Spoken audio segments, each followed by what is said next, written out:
The Scarlet Stocking Spy. In the fall of 1777, Philadelphia sat twitching like a nervous mouse. The British were going to attack, but no one knew where or when. Congress had fled inland to York. The Liberty Bell was secreted to Allentown. Folks thought the year resembled a hangman's gallows and took it as a bad sign.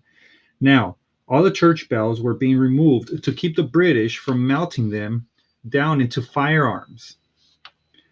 Uncertainty settled over the city like soot. Suspicion skulked through the cobblestone streets like hungry alley cats.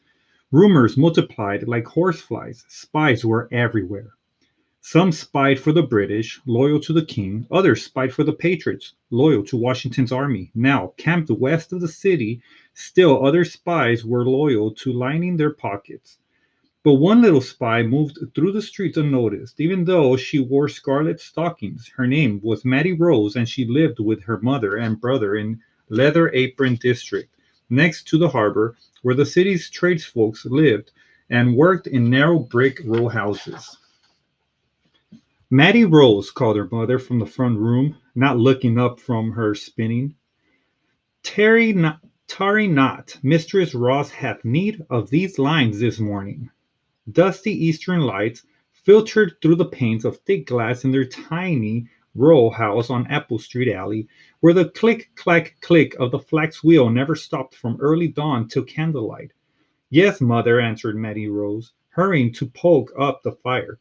Each morning before she went to sew seams for Mistress Ross on Ark Street, Maddie Rose lowered the, the tea kettle over the hearth, then crushed dried raspberry leaves to brew Liberty tea, since the tea rebellion in Boston. Drinking imported English tea was considered disloyal. This morning her mother looked tired, so Maddie Rose added a drop of precious honey. Carefully she carried the only china teacup they owned to her mother, a treasured gift from her father. Here, mother dear, this will refresh you. Maddie Rose's mother stopped spinning and gently held her daughter's chin. You have his strong jaw, she sighed. Her eyes glistened softly. Maddie Rose knew her mother was remembering her father, who had fallen at the Battle of Princeton last winter and lay with the others beneath the soil of New Jersey. Many men had gone to war. Even her brother Jonathan, who was only 15, had joined the Washington's army to wear the blue coat. Outside on the bustling street, Maddie Rose marched along to the rap tap tap of tinsmiths, blacksmiths, and cobblers. She breathed in the mingled smells of sawdust, pitch, and baking bread as she passed the cabinet maker, coppersmiths, shipwrights, and bakers. She marveled at the swish of the weaver's shuttle, the blurred hands of busy lace makers and seamstresses, hoping someday she would be as skilled. From their busy shop front, these hard-working folk traded with the wealthy loyalists, but out the back they gave what they could to the cause of freedom. Nothing's too good for them who soldier for our country, they all agreed. Maddie Rose agreed too, for she was a patriot rebel from head to toe in her homespun petticoats, her linsey-woolsey dress and muslin apron, her hand-me-down shoes and woven straw. But it was her hand-knit scarlet stocking that she valued the most, for their worth was far greater than just warm, dry feet. Whenever Maddie Rose strutted by the fine young ladies of Philadelphia in their creamy white stockings and dainty slippers, she flounced her skirt and jut out her proud, strong chin. Such poppycock, she'd cluck to herself. No fancy silk satin and brocades imported from London for her. She, to wear such finery, showed loyalty to the king. Maddie Rose was loyal only to Jonathan. Now, no one suspected her of anything, of course. Not this hard-working little seamstress who helped her poor mother by earning the pence. Why, she even hung the wash out every week like clockwork. But that's where Maddie Rose fooled them, for it was her small clothesline hanging from her third-floor window that held a secret code. She lined her clothesline up perfectly with the harbor, just like when she and Jonathan used to play Harbor Master. Jonathan pretended to be the harbor master, cupping his hand like a spyglass, barking out docking and departing orders from an upper window.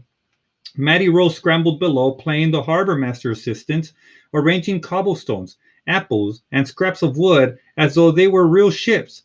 Jonathan always tricked her so there would be a collision, then she'd make loud crashing and exploding sounds till they both laughed. It was only a game, but now things were different. The country was at war.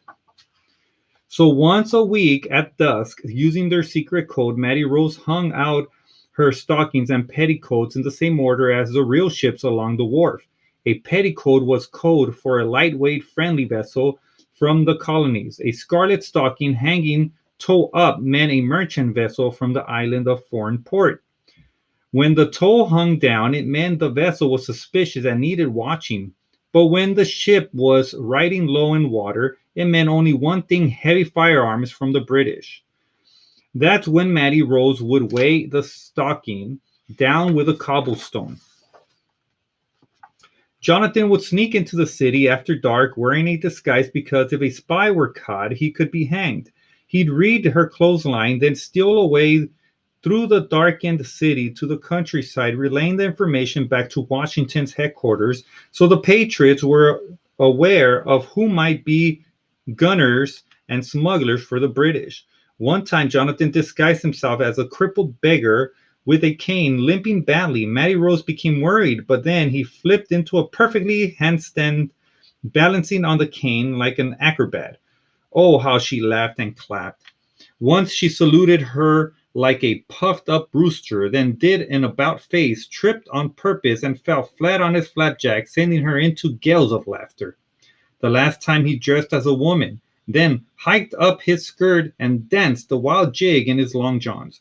Oh, Jonathan, you silly goat, Maddie Rose giggled from behind her window, then pulled in her clothesline and slept with a smile on her face. Then early one morning, kaboom! The battle had started. British and Patriot cannons were blasting each other across the Brandywine Creek. The ferocious bombardment was so loud that all of Philadelphia could hear it, even though it was 25 miles away.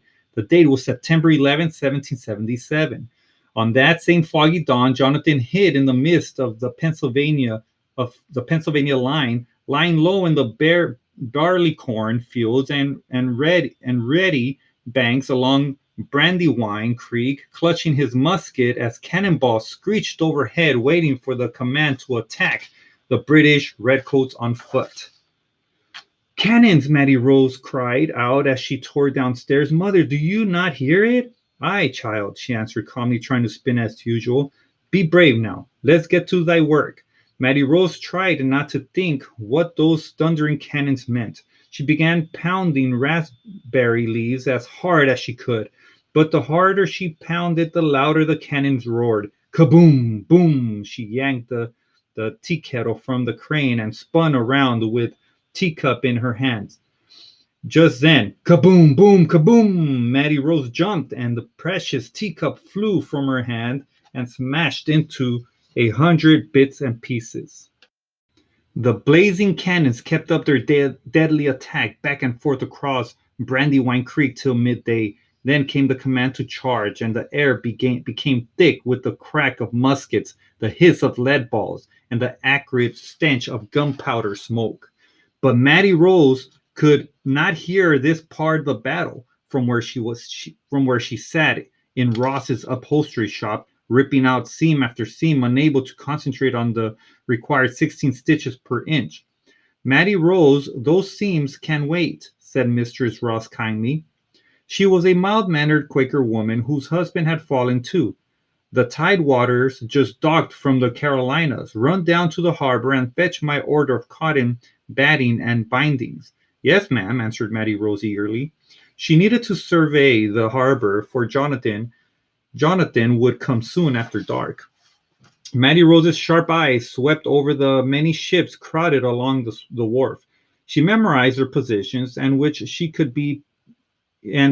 would be petticoats, which would be stockings with toes up or toes down, But on this day she was startled to see that many stockings would need cobblestone weights. Quickly she fetched Mistress Ross's order, but before she left, something made her look across the Delaware toward New Jersey, and her heart nearly stopped. For there, in the middle of the river, hiding among the many more ships, sat a British man of war. Jonathan must know this, she gasped. Maddie Rose raced back and set to work. It was the heaviest clothesline she'd ever hung. But that night Jonathan didn't come, yet Maddie Rose kept watch for him long into the black night. He didn't come the next night either, or the next, nor the one after that. More and more nights passed, yet she kept looking for him from her window, never losing hope. Then one night a shadowy figure stood in Jonathan's place. She snuffed out her candle and peeked over the darkened sill. Who was he? Could it be Jonathan? But when he saw her window go dark, he turned to leave. Maddie Rose didn't even stop to think or slip on her shoes. She bounded after him, darting in and out of the shadows between the lampposts, stalking him like a silent cat in her stocking feet through the damp streets. Jonathan, she whispered, hopefully shyly touching his coat. Is that you? The stranger turned and smiled. I'm Seth, he answered. And by the looks of your feet, you must be little Miss Scarlet Stockings, Jonathan's sister. You know him? You know my brother? She choked. Her face flushed hot, and her throat tightened as she waited for Seth's answer. But Seth was silent. Damp night air drifted in from the Delaware River, brushed against Maddie Rose's burning cheeks, and seeped into Seth's eyes as he stared hard into the darkness. Then solemnly, he bowed his head and spoke in a low voice. I'm proud to say I did, miss. Slowly, Seth handed her a bundle. With trembling hands. She reached out, and for a few moments they held the bundle together. Then Seth spoke softly. I know your clothesline code, miss, he said. I've come to take Jonathan's place.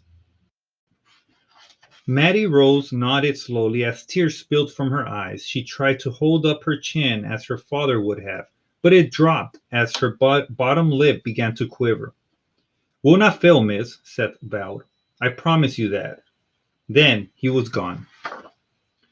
Back in her darkened room, Maddie Rose slowly untied the bundle. It was Jonathan's blue coat. Tenderly, she let her small finger explore the blue wool serge until she found it. A stiff, dried blood stain. Then, with her littlest finger, she lightly traced two letters on the pewter buttons. U.S. Us, she whispered in the dark. For us, dear brother. For all of us. That night, and for many nights to follow, Maddie Rose sat in her tiny room, lit by a single candle, threaded her needle, and sewed. She was making an American flag from her scarlet stocking, her white petticoats, and her brother's blue coat. And sewed into every one of her stitches was a tear of grief and the clenched fist of defiance. Through the bleak, cold winter that followed, Washington's army retreated to Valley Forge while the British occupied Philadelphia lock, stock, and barrel. At night, the red-coat invaders celebrated with military balls and fancy cotillions. And during the day, they patrolled the streets, eyes forward, never noticing a young girl's unmentionables hanging overhead on a small clothesline from a third-floor window. In the spring of 1778, the British left Philadelphia, crossed the Delaware, and were sent running by Washington's army at the Battle of Monmouth in New Jersey. The patriots of Philadelphia celebrated, flying flags everywhere. But there was one little flag that hung by itself on a small clothesline high over Apple Tree Alley, and the fresh spring breeze traveled from New Jersey and found the little flag and lifted it up high. How proud and strong it flew, just like her father's chin, for it was Maddie Rose's scarlet stocking flag. Many years have passed since the spring of 1778. No one knows for sure what happened to this little flag, but if by chance you found it in an old trunk or dusty attic or barn loft or musty museum of basement, you would notice that one star is bigger than the rest. It sits in a place of honor, at the top of an arc of 13 stars in a field of blue, the Keystone Star from Pennsylvania. And if you looked under that star, you would find a musket ball hole.